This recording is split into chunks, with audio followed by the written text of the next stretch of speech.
Hello, America. I'm Mark Levin, and this is Life, Liberty, and Levin Saturday. Welcome. That Supreme Court decision on tariffs was wrong on so many constitutional and legal grounds, a hodgepodge decision, and I'm going to address it in detail tomorrow night. But first, affordability. How the hell did the Democrats get away with campaigning on and talking about affordability? From the Marxists, the economic socialists, or just the leftists in the Democrat Party? Affordability? Let's think about this. The Democrats raise our taxes. They raise the costs through regulations. They raise inflation. They raise unemployment. They raise the cost of food and housing. They raise healthcare costs. They raise the costs of automobiles. They create economic shortages. And they have the gall to campaign on affordability? Is that because they think the media will back them? Is that because they're very good at repetition with the big lie? Is it because the Republicans are so poor at explaining to the American people what's actually taking place? Seems to me the only one who's really good at it is the president himself. Well, I'm pretty good at it too, and we're going to get into this a little bit. I've talked about affordability before around here, but let's put an exclamation mark behind it. First, let's look at some of the Democrats. The great new, brand new Zoran Mandami, an Islamist Marxist. Wow, he's got an idea. Why don't we raise taxes? Why don't we raise our city budget in New York to a record $127 billion? You know, what happened to all the freebies? Where are they? Well, freebies cost money, it turns out. So he cast a 9.5% property tax increase. 9.5%. Just for the rich? No. That would affect about, according to the New York Post, 3 million residential units. That's everybody. And 100,000 commercial properties, characterizing it, did he, as a regrettable last resort to close the city's estimated $5.4 billion budget gap. Boom. Can you imagine a 10% massive increase on your property taxes, Mr. and Mrs. New York? Because that's what he wants to do. And of course, it's the fault of the prior mayor, and it's the fault of capitalism, and it's the fault of this and that. No, this is part of their doctrine. Look at Virginia. Virginia, when I first lived in Virginia, was a red apple state. Now it's become a blue state. We just had a Republican governor, lieutenant governor, and attorney general as a purple state. And now they've decided we're going to destroy the electoral system. We're going to have 10 Democrat seats and 1 Republican, even though Donald Trump got 47% of the vote in Virginia. Oh, yeah, power hungry. And the new governor, Sandberger, yeah, she campaigned as a moderate. In other words, she's a liar. But relevant to what I'm talking about, look at this. Oh, my goodness, what is this? Over 50 new tax proposals. Say what? Affordability? Over 50 new tax proposals. And the Tax Foundation says 2 Virginia income tax proposals would make the state less affordable. The Democrats don't believe in affordability. Not in the least. Let's take a look at some of this.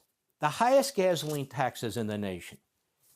California, 71 cents a gallon. Remember when we used to talk about big oil? Big oil ripping us off? How about big liberal ripping us off? This guy, Newsom, he's traveling the world. He's on the internet all the time. What does this guy do? They can't get water through the fire hydrants? I mean, and he wants to be president of the United States? When I first heard he wanted to be president, I said, of what? Guatemala? Bolivia? What's going on with this guy? Of the United States? California was the most prosperous, wealthiest, most beautiful state. Ronald Reagan came out of California. Now, look what they've done to it. They want to do it to the whole country. Illinois, on a gallon of gasoline, 66.4 cents. Washington State, 59 cents, the 3 highest. And I can go through the whole list, but I'm not going to. Doesn't that affect affordability when you fill up your car every time? Donald Trump has brought the price of gasoline down. These states with their taxes keep it up. What about the highest electricity costs? Many reasons involved in that. Most of it, the crazy, kooky environmental extremism. Hawaii. course, California, always at the top of the list when it should be at the bottom of the list, at the bottom of the list when it should be at the top of the list. Massachusetts, Connecticut, Rhode Island, all Democrat states, electricity's through the roof.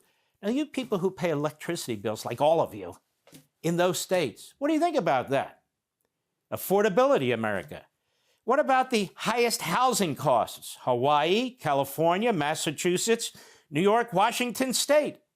Affordability, don't you need housing of some sort? I think we do. Well, if you live in one of these Democrat states, it's unaffordable. Let's look at some more. How about highest cost per pupil in public education? This is where the radical left-wing teachers unions, quite frankly, rip us off. Because in most of these states, the kids are getting a lousy education. Look at this, New York. Do you know New York? You New Yorkers, you spend over $30,000 per pupil. You could send kids to private school for that. Vermont, Bernie's state, Connecticut, Alaska, and we know why in Alaska, because it's geographically difficult and so forth. New Jersey and Massachusetts, but mostly the Democrat states where public education costs a fortune and education stinks. What about the fastest shrinking states? In a free country, you can judge whether people like states, if it's affordable, if it's livable, by mobility. People can move from state to state. Now, the Democrats want to end that. They want to impose through central nationalized government all these fantastic policies that are causing people to get up, sell their homes, leave their jobs, and move somewhere else. Well, we have New York yet again. Doing a great job, Hochul. The fastest shrinking states, New York is the fastest shrinking state, period. Okay, they also have a top income tax rate of 10.9%, just so you know. Illinois is the longest, fastest shrinking state. That Pritzker's doing a hell of a job. He's not only losing weight, he's losing citizens. California, there's Newsom. Newsom, he's on the internet, he's traveling the world, he tells everybody what they need to do. It is the biggest shrinking state in terms of numbers, and they have the highest of the high tax rates of any state, 13.3%. Can you imagine being relatively wealthy? I'm not even talking about a billionaire. In the state of California, you've got to pay an income tax, you've got to pay 13.3% state tax, and now they're trying to pass a resolution, the left wing has put, that they want a wealth tax on the richest of the rich. So what are the richest of the rich doing? They're leaving. Where are they going? Florida and Texas. They're moving with their feet, and they're moving all their employees with their feet and all the jobs. See, one of the problems Democrats have is they don't understand economics. They're just ideologues. When you tax something, you get less of something. When you regulate something, you get less of something. So when you tax people and regulate people, you get less of them. They leave if they can. And billionaires can, and they take everything with them. Then what happens to the tax base? You lose your tax base. Because here's the dirty little secret. The richest of the rich pay the most taxes. We have what's called a progressive, I would call it a Marxist, income tax. And so they leave. Well, what's happened? The tax base. So whatever tax you had before, you don't get again because they're gone. And they're going to states that don't have an income tax. Florida, Texas, Tennessee, and so forth. Now, the cost of living, the major reasons for the cost of living, in my view, housing is a major reason. So if you have high property taxes, these are local and state governments, mostly county governments, that is a horrific imposition of a cost on a family. Property taxes. And it's Donald Trump who increased the ability to deduct your property taxes on the big, beautiful bill. So while Mondami wants to raise your property taxes, while Stamberger wants to raise your property taxes, while the Democrats are raising taxes everywhere anyway, creating new ones, you have the national government under Donald Trump trying to figure out ways to cut taxes. Affordability. What are the fastest growing states? I just told you the fastest shrinking states. You won't be surprised. Florida, Texas, South Carolina, Idaho, North Carolina, Tennessee, and there's others. No income tax in Florida, no income tax in Tennessee, no income tax in Texas. So you have a state like California that needs over 13% income tax at the high rate, and other states with zero income tax? Isn't that stunning? That's the difference between Republicans and Democrats. Republicans, affordability. Democrats, not affordability. What are the top states in overall freedom, as rated by a number of organizations? Your freedom as the individual, taxes, regulations, just the ability to live your life, which is what America is supposed to be all about.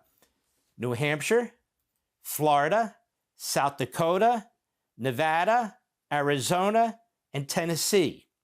Which are the least free states? In other words, the lousiest states. New York, you're in there, baby. Hawaii, California, there's some constants here, aren't there? New Jersey, Oregon, North Dakota, and Delaware. And the lousy states with the lousy politicians, and the lousy politicians they send to Washington, and the lousy candidates they want to be president, they want to impose and project on all the rest of us their ideological economic agenda. You know, in Virginia, where I've spent a lot of my life, Northern Virginia is heavy Democrat. It wasn't always that way. Virginia was Republican, as I said. Then it turned purple, now it's blue. And what's interesting is, how does that happen to a state? People vote for their liberty, they vote to keep costs down, and then people are voting against their liberty to increase taxes against themselves and regulations, because a lot of them are on the public dole, or they're in institutions that receive money from the public dole, or they're ideologically moronic. I call these Democrats who move into the Republican states and destroy the Republican states locusts, because they destroy what's been grown and harvested in red states by bringing the same ideology into those red states that they're running from in the blue states. I think it's somewhat of a mental illness, to be perfectly honest with you. Now, what has Donald Trump done? You've got some of the worst Democrats, governors, mayors, congressmen, senators, attacking President Trump, saying affordability. You know, one of the things the Democrats do better than the Republicans is lie, is connive, is spin. They're good at slogans. They're good at repetition. Affordability. So that's the party that's going to run on affordability. And now I want to tell you what President Trump has done in 1 year, and the Democrats have opposed him every single step of the way. He enacted the Tax Cuts and Jobs Act, which he calls the Big Beautiful Bill, that lowered income tax brackets, reduced rates across 7 brackets. The Democrats are raising taxes. Trump's reducing taxes across the board for everybody, especially the working class. He's increased the standard deduction. That's for the working class and blue-collar workers, from $15,750 for single filers to $31,500 for joint filers. He's expanded the child tax credit. It was initially doubled to $2,000 in his first term, and he's increased it to $2,200. He's increased the exemption when you die, the death tax, to $15 million per person. Oh, that's for the rich. Well, ask the small farmer and the small businessman who create the food and create the jobs in this country if they're rich. It affects the rich, but the super rich, this is really nothing if you're a billionaire. It's really something if you've worked hard to create something. And by the way, I don't hate billionaires either. I remember growing up as a kid, everybody wanted to be a billionaire. Now apparently everybody wants to be a Marxist. That's very weird. What else? The corporate tax rate reduction from 35 to 21% in 2017, and he protected it in the latest bill. What does that mean? More money for corporations to pay stockholders like you who have IRAs or 401ks, and also to pay employees, and also to invest in new products, to expand their buildings and facilities. It's really good. What else has the president done? Immediate expensing. Businesses were allowed to immediately deduct 100% of the cost of short-lived capital investments rather than depreciating them over time. Reagan did the same thing. What does that mean? More money to reinvest in your business, more money to pay investors like you, pension holders. What else in the 2025 provisions? The Working Family Tax Cuts Act. No tax on tips up to $25,000. No tax on overtime up to $12,500, $25,000 for joint filers. Senior bonus deduction provides an additional $6,000 standard deduction for taxpayers aged 65 and older. You don't hear about this, do you? Affordability. Auto loan interest deduction allows a deduction of up to $10,000 of interest on loans for new U.S. assembled vehicles, and the Trump Savings Account, this is remarkable, very important, established $1,000 tax-deferred accounts provided by the government for children born between 2025 and 2028. They want to start them on a good capitalist agenda. What else? What else has the president done to try and bring down costs and make living affordable and make products available? He's opened 73%, a 73% increase in oil drilling and approvals. What else? Permit acceleration, a 55% increase. He's pushing expansion of oil production in Alaska, the Gulf of America, the Pacific Coast. Massive regulatory changes. Inflation has dropped significantly to 2.4% from a high of 9.1% in the Biden regime. What else? Energy prices have dropped significantly, 7.5% alone in January. Food prices have dropped for eggs, coffee, dairy products like milk, meat, sugar, corn, fresh fruit, and vegetables. So they'll go to the grocery store and they'll pick up something, say, see this, the price went up. Prices are going down, they've stabilized, and the president has to fix that since the Biden regime. What else? A gallon of gasoline. For the first time in 4 years, the national average price of gasoline, now that would include regular through premium, has fallen way below $3 a gallon and way below that in a lot of places. What else? In his first year, a 4% increase in purchasing power, real wages for average Americans. That means your wages are outpacing inflation. That comes to about $1,400 per person per average income. Significant increases in private sector jobs, including blue-collar jobs, mining, logging, construction, and manufacturing. Unemployment is down to 4.3%. This is before all these tax cuts really kick in and resonate through the economy. The stock market, we've never seen this before. Historic highs, never reached before, all-time highs. Federal government employment.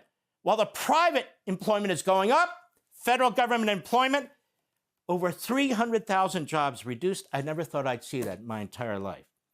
Massive savings from slashing federal regulations and red tape. Already, $212 billion in savings, but overall it's going to result in $1.3 trillion in savings across the board. $1.134 trillion of that is the automobile industry, which means the average saving for you, Mr. and Mrs. America, per new automobile, $2,400, and I could go on. Hey, Sean Hannity here. Hey, click here to subscribe to Fox News YouTube page and catch our hottest interviews and most compelling analysis. You will not get it anywhere else.